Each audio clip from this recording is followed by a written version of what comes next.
সূরাতুন নিসা আয়াত নম্বর 36। এই আয়াতে আল্লাহ তাআলা বলছেন, ওয়া'বুদুল্লাহা ওয়া লা তুশরিকু বিহি শাইয়্যা।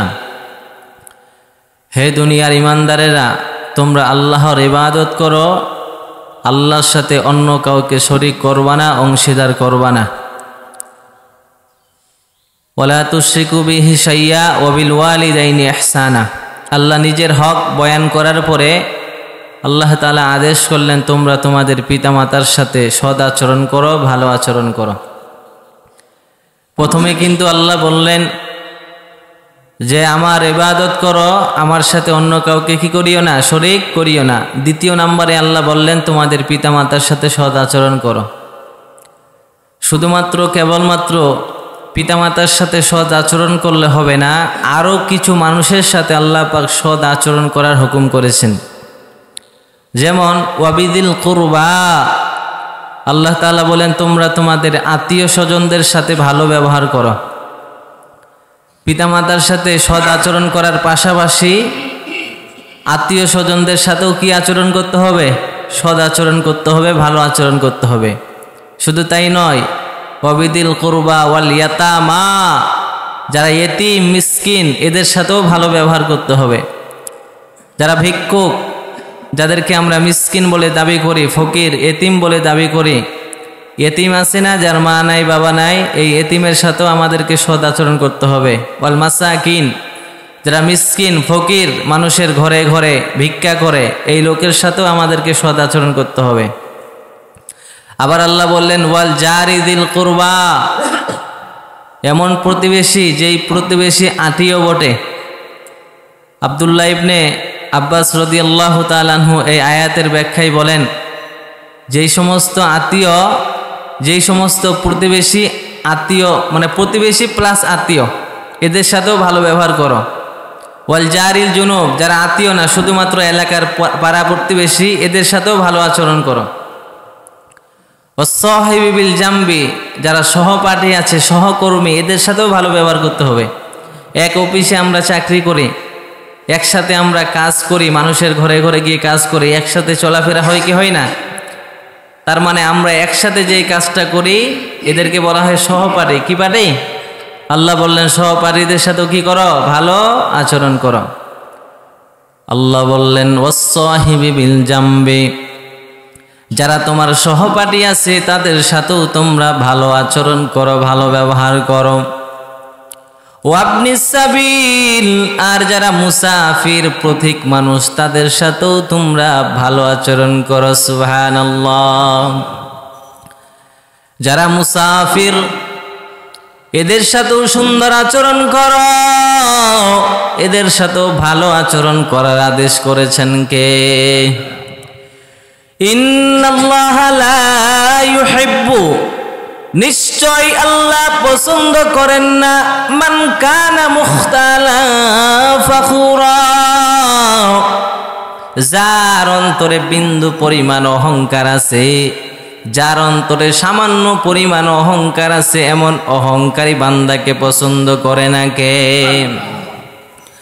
ভাইরা আমার, আল্লাহ নিজের হকের পাশাপাশি মা বাবার সাথে সৎ আচরণ করার হুকুম করেছেন কে?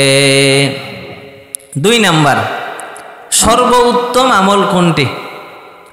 সহিহ বুখারী হাদিস নাম্বার 527, হাদিসের রাবি আব্দুল্লাহ ইবনে মাসউদ, তিনি বলেন ওয়া আন আব্দুল্লাহ ইবনে মাসউদ রাদিয়াল্লাহু তাআলা আনহু قال, আল্লাহর নবীর সাহাবী আব্দুল্লাহ ইবনে মাসউদ হাদিস বর্ণনা করে বলেন, সাআলতুন নাবিয়্যা সাল্লাল্লাহু আলাইহি ওয়াসাল্লাম আইয়ুল আমালি আহাব্বু ইলাল্লাহ।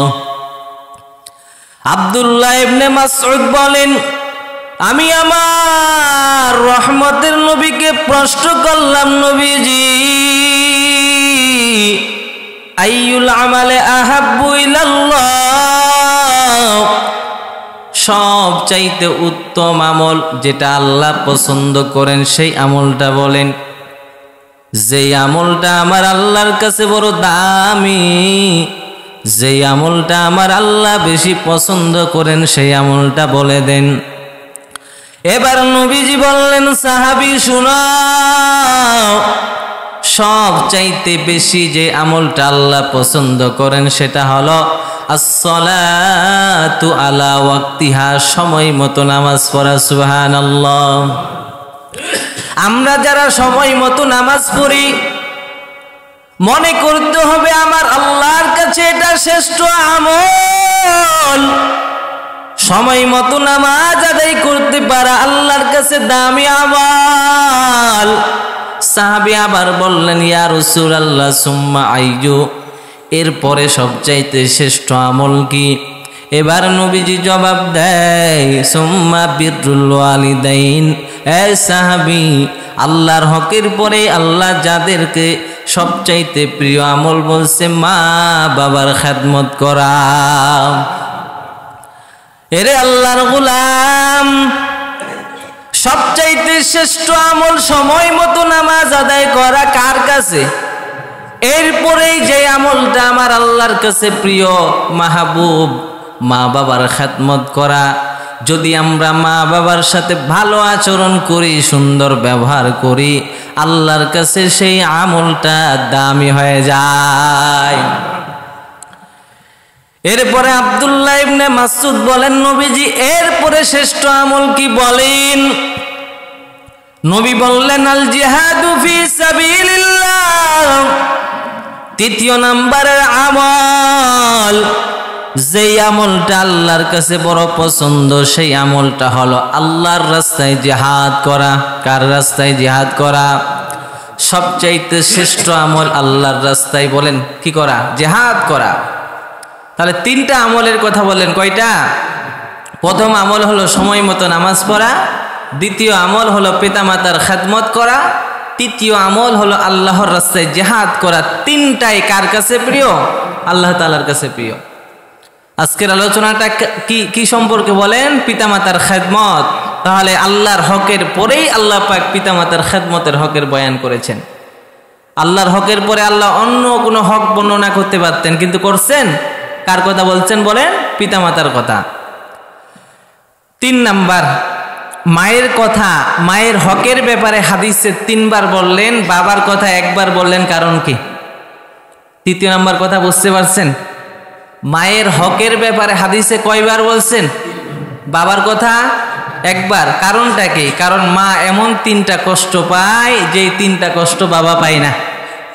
কিতাবের নাম সহিহ মুসলিম, হাদিস নাম্বার 4622। কয় নাম্বার? 4622। হাদিসের রাবি আবু হুরাইরা, তিনি বলেন, ওয়ান আবি হুরাইরা রাদিয়াল্লাহু তাআলা আনহু ক্বাল জাআ রাজুলুন ইলা রাসূলিল্লাহি সাল্লাল্লাহু আলাইহি ওয়াসাল্লাম আইয়ুন নাসি মান হাক্কুন নাসি বিহুসনি সাহাবাতি। আল্লাহর নবীর সাহাবী আবু হুরাইরা হাদিস বর্ণনা করেছেন, ক্বালা রাজুলুন লিন-নবী সাল্লাল্লাহু আলাইহি ওয়াসাল্লাম, একজন মানুষ আল্লাহর নবীকে বললেন, মান হাক্কুন নাসি বিহুসনি সাহাবাতি। ওগো আমার মায়ার নবী, আমার কাছে সবচাইতে বেশি ভালোবাসা আদর কে পাবে? নবী বললেন, ক্বালা উম্মুকা, তোমার মা। এরপরে সাহাবী আবার প্রশ্ন করলেন, সুম্মা আইয়ু, নবী এরপরে কে পাবে? ক্বালা সুম্মা উম্মুকা, তোমার মা।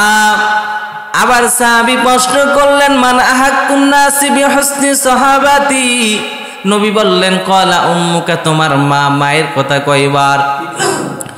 এরপরে নবী বললেন, সুম্মা আবুকা। 4র্থ নাম্বারে বললেন, তোমার বাবা।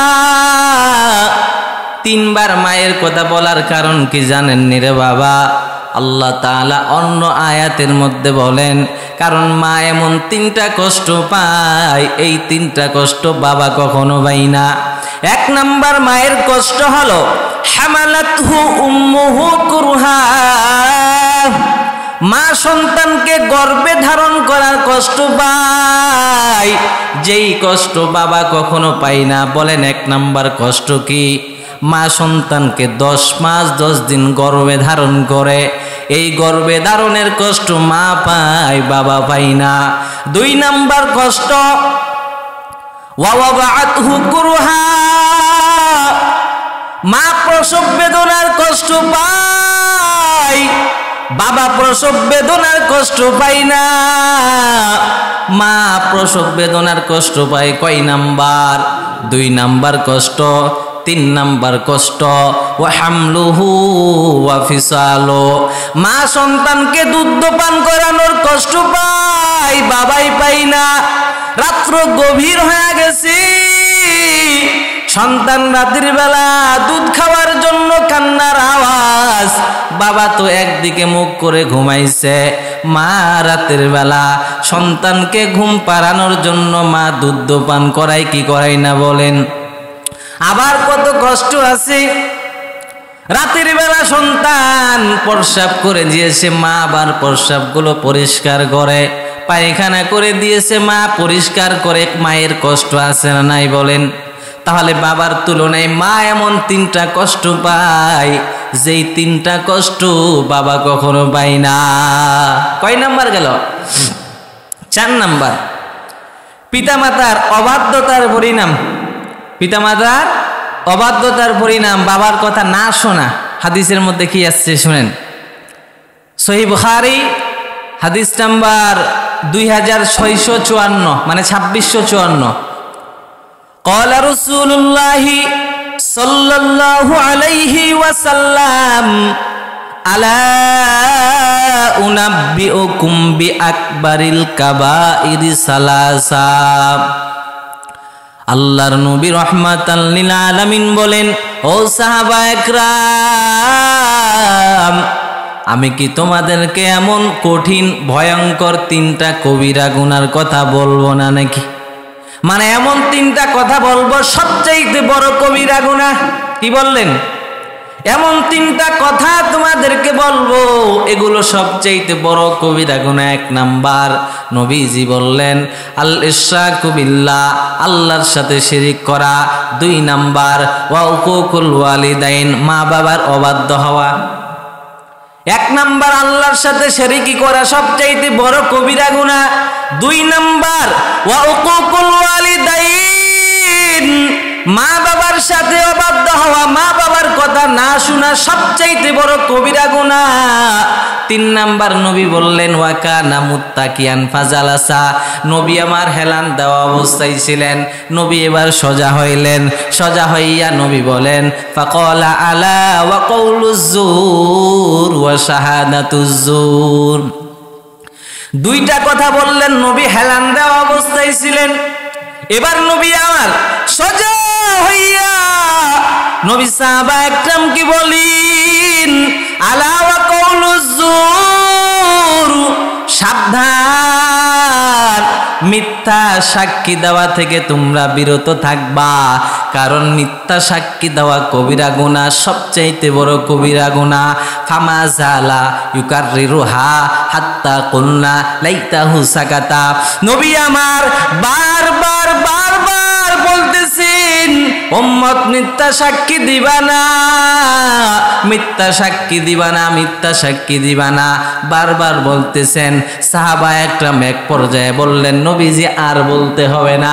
নবীজি বারবার বারবার একই কথা বললেন, মিথ্যা সাক্ষী দিবা না, মিথ্যা সাক্ষী দিবা না, কারণ তোমার মিথ্যা সাক্ষী দেওয়া একজন সৎ সদবী মানুষকে জাহান্নামে পাঠায় দেয়।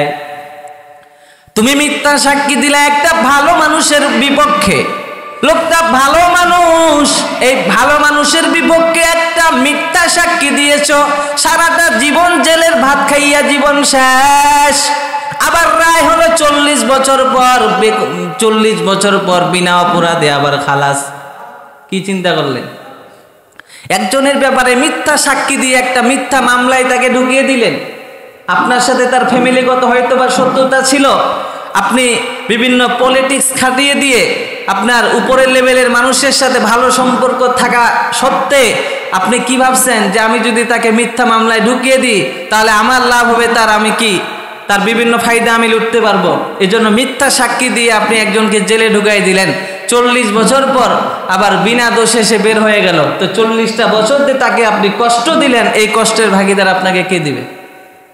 40 বছর দিয়ে একটা বিনা অপরাধী মানুষকে আপনি জেলের ভাত খাওয়াইলেন। 40টা বছর স্বামী স্ত্রী সন্তান সবকিছু ছেড়ে দিয়ে একটা মানুষ জেলে অন্ধকারের জীবন কাটিয়েছে। তার 40টা বছরের আর্তনাদ, তার ফ্যামিলির আর্তনাদ, তার বাবার আর্তনাদ, তার মায়ের আর্তনাদ, 40 বছরের অভিশাপ আপনাকে ছাড়বে না। কথা বুঝাইতে পারলাম? এজন্য নবী বারবার বলছেন, ফাকাল আলা ওয়া কাউলুজুর, মিথ্যা সাক্ষী দিও না, মিথ্যা সাক্ষী দিও না, মিথ্যা সাক্ষী দিও না। সাহাবা একরাম বললেন, নবীজি আর যদি না বলতেন, মানে অনেকবার বলছে আর যদি না বলতেন, তাহলে বড় ভয়ঙ্কর গুনাহ কি না এটা? মিথ্যা সাক্ষী দিবেন, মিথ্যা কথা বলবেন। আল্লাহ তাআলা আমাদের হেফাজত করুক। কয় নাম্বার গেল? 4 নাম্বার। 5 নাম্বার, মায়ের সাথে সৎ আচরণ করতে 3 বার হুকুম করেছেন। আরেকটা হাদিস, এর আগে একটা হাদিস বলেছি আমি, আরেকটা হাদিস মায়ের সাথে কি আচরণ করা? সৎ আচরণ করা। সেটা বলবো না, সময় নেই, এটা বাদ। 5 নাম্বারটা বাদ। 6 নাম্বার আসেন। এক সাহাবী বললেন আমি জিহাদে যাব। 6 নাম্বার কি বলেন? এক সাহাবী বললেন আমি কোথায় যাব? জিহাদে যাব। কিতাবের নাম সহিহ বুখারী, হাদিস নাম্বার 5972। হাদিসের রাবি আব্দুল্লাহ ইবনে আমর, তিনি বলেন, وعن عبد الله بن عمرو رضي الله تعالى عنه قال قال رجل للنبي صلى الله عليه وسلم يا رسول الله أجاهد। আল্লাহর নবীর সাহাবী আব্দুল্লাহ ইবনে আমর রাদিয়াল্লাহু তাআলা আনহু বললেন, ওগো আল্লাহর নবী, উজাহিদু, আমি জিহাদ করতে চাই, আমি আল্লাহর রাস্তায় জিহাদ করতে চাই। কি করতে চাই বলেন? জিহাদ করতে চাই।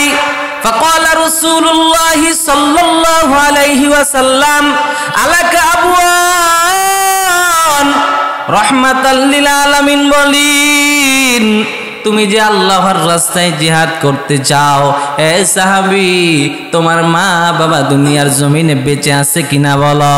তোমার মা বাবা দুনিয়ার জমিনে বেঁচে আছে কিনা বলো? এবার সাহাবী বললেন, ক্বালা নাআম, হ্যাঁ ইয়া রাসূলুল্লাহ, আমার মা আমার বাবা দুনিয়াতে এখনো জিন্দা। এবার রাহমাতাল লিল আলামিন বলেন, ক্বালা ইরজি ফাফিহিমা ফাজাহিদ। আরে আল্লাহর গোলাম, অন্তরের কানটা লাগাইয়া শুনেন। সাহাবী বললেন আমি জিহাদে যেতে চাই। নবীজি বললেন তোমার মা বাবা জীবিত আছে কিনা বলো? সাহাবী বললেন মা বাবা জীবিত আছে। নবী বললেন ইরজি ফাফিহিমা ফাজাহিদ, তুমি ঘরে যাও, তোমার মা বাবার খাদমত করো, আল্লাহ পাক তোমাকে জিহাদে যাওয়ার সওয়াব দান করবেন। মা বাবার খাদমত করো, জিহাদের সওয়াব দিবে কে? মা বাবার সেবা করো, আল্লাহ পাক তোমাকে জিহাদের সওয়াব দান করবেন। এরে আল্লাহর গোলাম, আজকে হুজুরের জন্য টিফিন বাতি ভর্তি খাবার, অথচ মা বাবাকে একবেলা খাবার দেয় না, এমন কুলাঙ্গার সন্তান আছে না নাই? মা বাবারে খাবার দেওয়ার খবর নেই। হুজুরের জন্য দামি দামি হাদিয়া, এলাকার যারা পাতি নেতা আছে তাদের জন্য দামি দামি হাদিয়া, কিন্তু কপাল পোড়া নিজের মা বাবাকে একবেলা খাবার দেয় না, এমন সন্তান আছে না নেই? মা বাবা, রাসূল বললেন হে সাহাবী, জিহাদে যাবা? তোমার মা বাবা ঘরে আছে? বলে আছে, আমার মা বাবা আছে। বলে ঘরে যাও, মা বাবার খাদমত করো, আল্লাহ পাক এর উসিলায় তোমাকে জিহাদের সওয়াব দান করবেন। কয় নাম্বার আলোচনা গেল? 6 নাম্বার। 7 নাম্বার আলোচনা, তোমাদের কেউ যেন পিতামাতাকে অভিশাপ না দেয়। বলেন 7 নাম্বার আলোচনা কি? তোমাদের কেউ যেন পিতামাতাকে অভিশাপ না দেয়। কিতাবের নাম সহিহ বুখারী, হাদিস নাম্বার 5973। কয় নাম্বার হাদিস? 5973। হাদিসের রাবি আব্দুল্লাহ ইবনে আমর রাদিয়াল্লাহু তাআলা আনহু, তিনি বলেন, ওয়া আন আব্দুল্লাহ ইবনে আমর রাদিয়াল্লাহু তাআলা আনহু قال, আল্লাহর নবীর সাহাবী আব্দুল্লাহ ইবনে আমর রাদিয়াল্লাহু তাআলা আনহুর বর্ণনা, ক্বালা রাসূলুল্লাহ সাল্লাল্লাহু আলাইহি ওয়াসাল্লাম, রহমতের নবী বলেন, লা ইয়ালআনুর রাজুলু ওয়ালিদাইন। এ দুনিয়ার উম্মত, তোমাদের কেউ যেন তোমাদের পিতামাতাকে অভিশাপ না দেয়। ক্বালু ইয়া রাসূলুল্লাহ কাইফা ইয়ালআনুর রাজুলু ওয়ালিদাই। ওগো নবীজি, মা বাবাকে আবার সন্তান কিভাবে অভিশাপ দিতে পারে জানায়া দেন। সন্তান মা বাবারে কেমনে অভিশাপ দেয় একটু আমাদেরকে জানায়া দেন। নবী বললেন, ইয়াসুব্বু আবার রাজুল ফায়াসুব্বু আবা ওয়া ইয়াসুব্বু উম্মা। আল্লাহর নবী বলেন, তোমাদের কেউ যখন কোনো মানুষের বাবাকে গালি দেয়, আবার ওই বান্দা উল্টাই তোমার মা বাবাকে গালি দেয়, কেমন জানি মনে হয় আমি আমার মা বাবারে গালি খাওয়াইলাম। এমন সন্তান আছে না নাই? আরেকজনের বাবারে ধরে গালি দেয়, ওই লোকটা আবার আমাকে আমার বাবা মা ধরে গালি দেয়, কেন জানি আমি নিজেই আমার মা বাবারে গালি খাওয়াইলাম। আল্লাহর নবী বলেন, কি সমস্যা? তো আল্লাহর নবী রাহমাতাল লিল আলামিন বললেন যে কেউ যদি কারো মা বাবাকে গালি দেয়, আবার উল্টাই সে আমার মা বাবাকে গালি দেয়, কেন জানি আমার মা বাবাকে আমি নিজেই গালি খাওয়াইলাম। আর যারা নিজের মা বাবাকে গালি খাওয়ায় এরাই মূলত কি দেয়? অভিশাপ দেয়।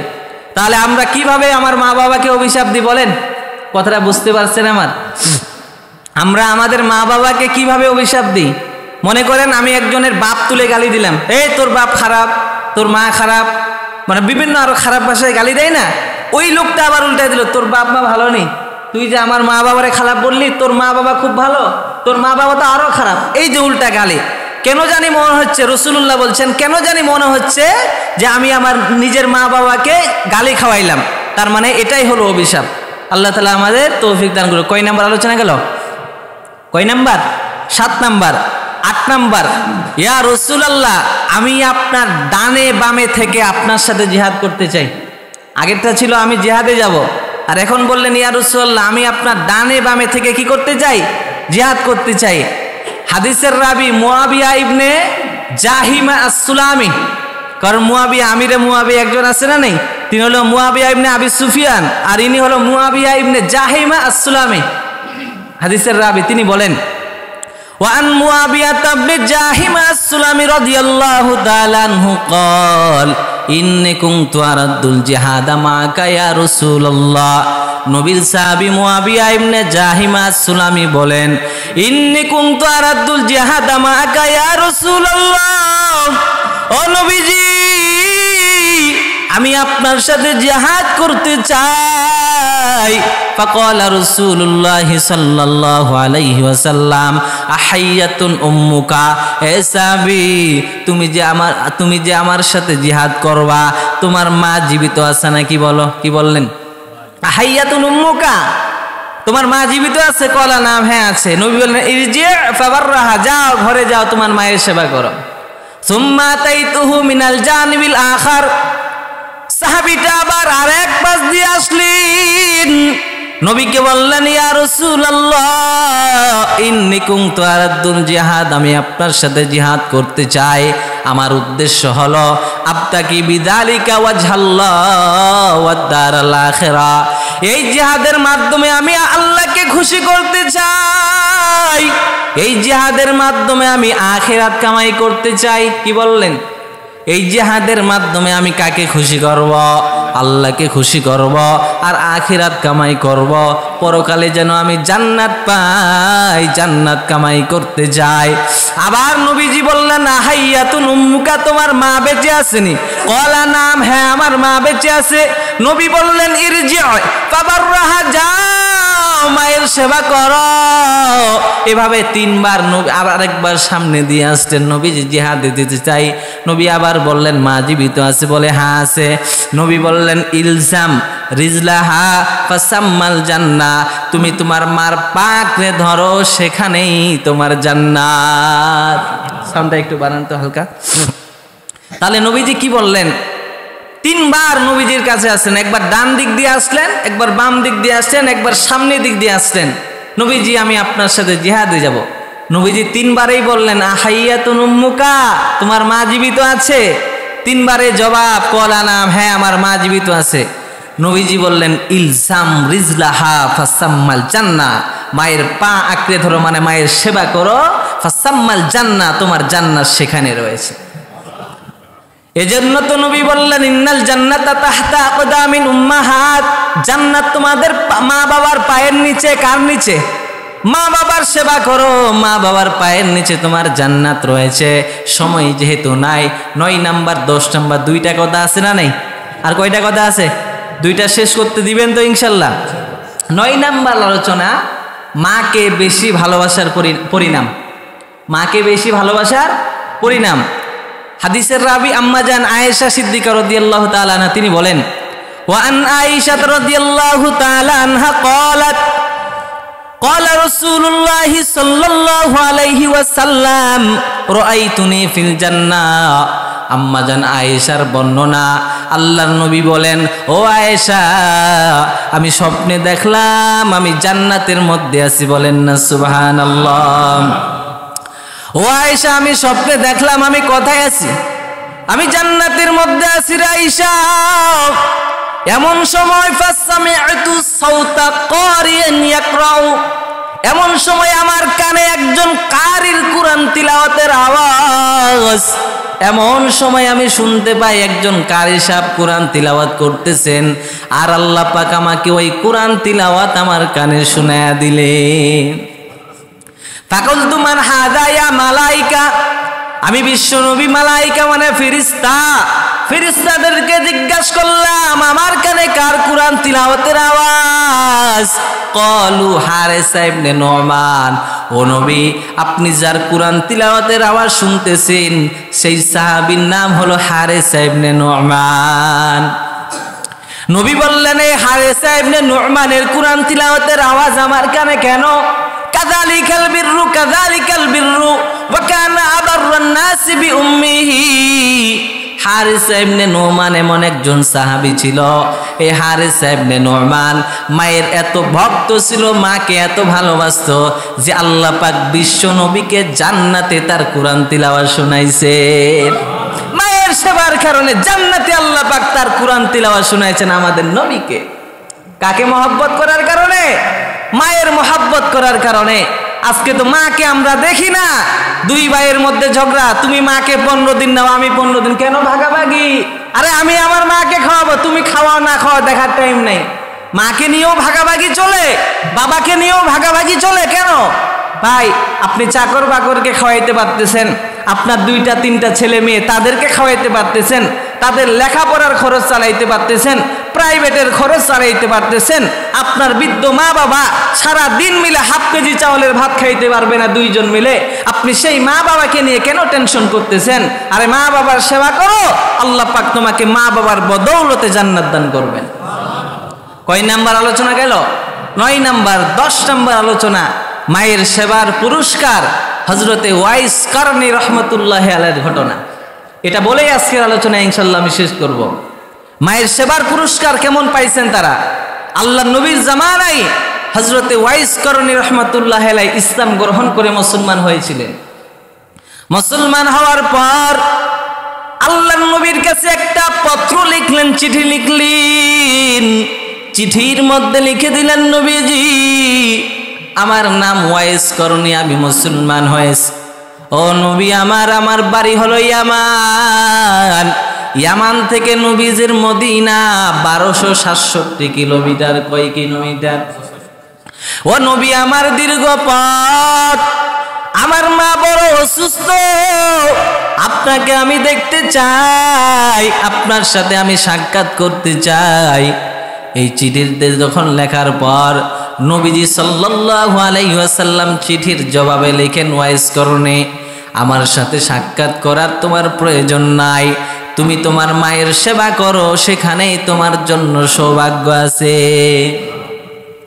এবার ওয়াইস কারনী রহমাতুল্লাহি আলাইহি মনে মনে চিন্তা করলেন, নবী জানি দুনিয়ার থেকে কখন বিদায় হয়ে যায়, যদি আমি নবীর সাথে সাক্ষাৎ না করতে পারি তাহলে আমি সাহাবী হওয়ার মর্যাদা হারায় ফেলব। কারণ যারা নবীকে দেখছেন তাদের নাম হলো সাহাবী, আর সাহাবীদের ব্যাপারে আল্লাহ বলেন, রাদিয়াল্লাহু আনহু ওয়া রাদু আনহু, আল্লাহ সাহাবা একরামের উপরে খুশি, সাহাবা একরাম আল্লাহর উপরে খুশি। জগৎ বিখ্যাত মুহাদ্দিস আব্দুল্লাহ ইবনে মুবারক রহমাতুল্লাহি আলাইহিকে এক ব্যক্তি প্রশ্ন করলেন, শায়েখ, আমিরে মুআবিয়া শ্রেষ্ঠ নাকি উমর ইবনে আব্দুল আজিজ রহমতুল্লাহ আলাইহি শ্রেষ্ঠ? কি বুঝলেন? হযরতে আলী এবং আমিরে মুআবিয়ার মাঝে একটা যুদ্ধ হয়েছিল। সেই যুদ্ধের মধ্যে যারা অনেকেই ধারণা করেন যে দোষটা মুআবিয়ার, করে কি করে না, আসলে কি দোষ ছিল? ভুল বুঝাবুঝি নাকি?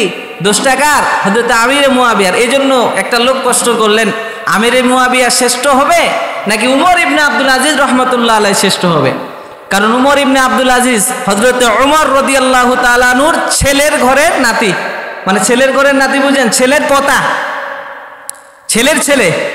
উমর ইবনে আব্দুল আজিজ রহমতুল্লাহ আলাইহি তিনি এমন একজন শাসক ছিলেন, তার শাসনামলে এত ইনসাফের সাথে শাসন ক্ষমতা তিনি চালিয়েছেন।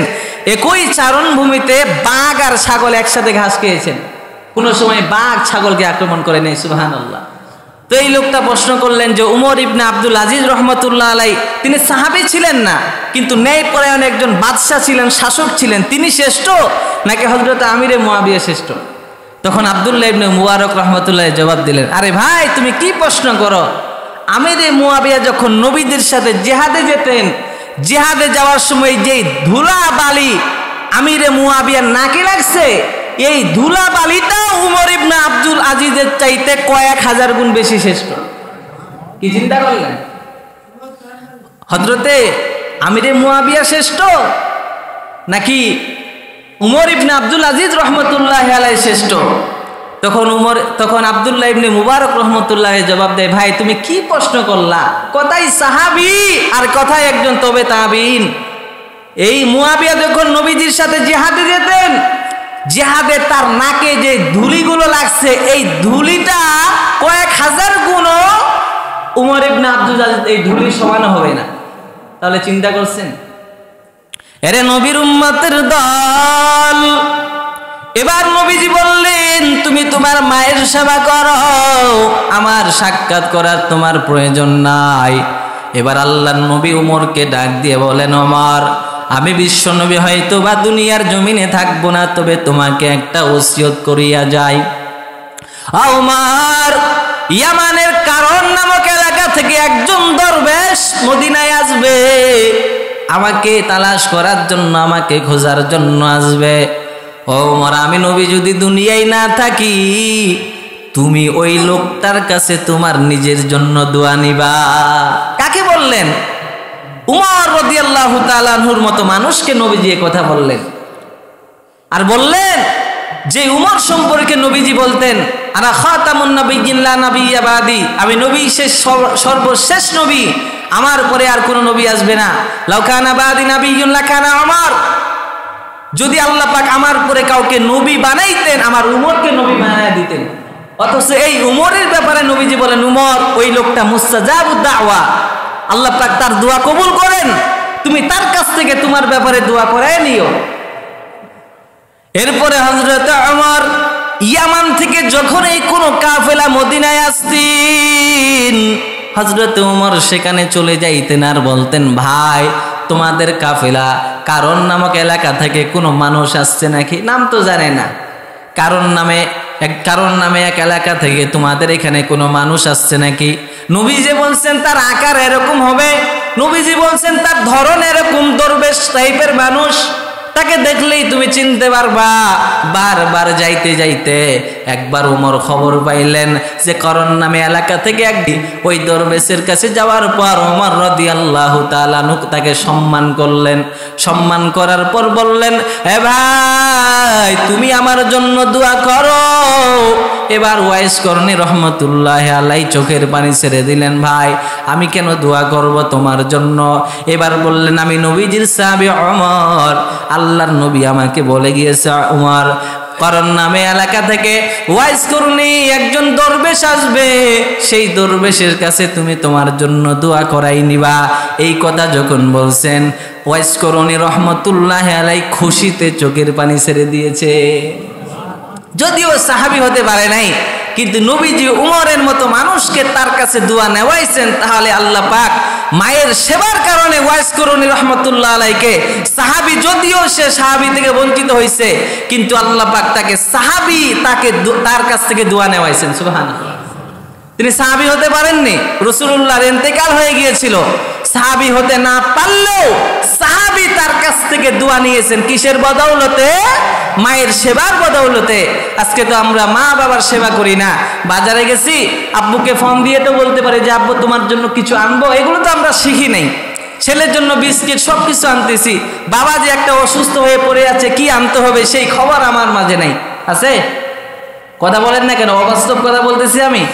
আমাদের মা বাবা যে অসুস্থ মানুষ, ভালো মন্দ খেতে হয় এই বয়সে, যেই মা বাবা মাথার ঘাম পায়ে ফেলে আমাদের জন্য উপার্জন করেছেন, রিক্সা চালিয়ে আমার লেখাপড়ার খরচ চালিয়েছেন, যেই মা বাবা নিজে না খেয়ে আমাদেরকে খাওয়াইছেন, এত কষ্ট করেছেন মা বাবা, আজকে সেই মা বাবা বৃদ্ধ হয়ে গেছে। দুই ভাইয়ের মাঝে পালাপালি, আমাকে 30 দিন দাও, তুমি 30 দিন দাও। কেন ভাই? তুমি নিজে তোমার মা বাবাকে খাওয়াইতে পারো না? আর কতজন তো আছে মা বাবাকে বৃদ্ধাশ্রমে পাঠিয়ে দেয়, পাঠায় কি পাঠায় না? এর মতো কুলাঙ্গার, এর মতো নাফরমান ছেলে আর দুনিয়াতে না আসুক। আল্লাহ পাক মা বাবার সেবা করে জান্নাত আমাদের কপালে জুটাক। তাহলে 1 নম্বর আলোচনা কি ছিল? পিতা মাতার সাথে সৎ আচরণ করা, সূরা নিসা আয়াত নম্বর 36। 2 নম্বর আলোচনা ছিল সর্বোত্তম আমল কোনটি? সহিহ বুখারী হাদিস নম্বর 527। 3 নম্বর আলোচনা ছিল মায়ের হকের ব্যাপারে, হাদিসে 3 বার বললেন, বাবার কথা 1 বার, কারণ মা এমন 3টা কষ্ট পায়, বাবা এই 3টা কষ্ট পায় না। সহিহ মুসলিম হাদিস নম্বর 4622। 4 নম্বর আলোচনা ছিল পিতামাতার অবাধ্যতার পরিণাম, সহিহ বুখারী হাদিস নম্বর 2654। 5 নম্বর আলোচনা ছিল মায়ের কথা, মায়ের সাথে সৎ আচরণ করতে 3 বার হুকুম করেছেন, এই হাদিসটা আমি বলি নেই। 6 নম্বর আলোচনা, ইয়া রাসূলুল্লাহ আমি জিহাদে যেতে চাই, সহিহ বুখারী হাদিস নম্বর 5972। 7 নম্বর আলোচনা ছিল তোমাদের কেউ যেন পিতা মাতাকে অভিশাপ না দেয়, সহিহ বুখারী হাদিস নম্বর 5973। 8 নম্বর আলোচনা ছিল ইয়া রাসূলুল্লাহ আমি আপনার সাথে ডানে বামে থেকে জিহাদ করতে চাই। নবীজির সাহাবী হাদিস বর্ণনা করেছেন মুয়াবিয়া ইবনে জাহিম আস-সুলামি। 9 নম্বর মাকে বেশি ভালোবাসার পরিণাম, হাদিসের রাবি আম্মা জান আয়েশা সিদ্দিকা রাদিয়াল্লাহু তাআলা আনহা। 10 নম্বর মায়ের সেবার পুরস্কার, হযরতে ওয়াইস করনী রাহমাতুল্লাহি আলাইহির ঘটনা। এই 10টা কথা পাইছেন তো?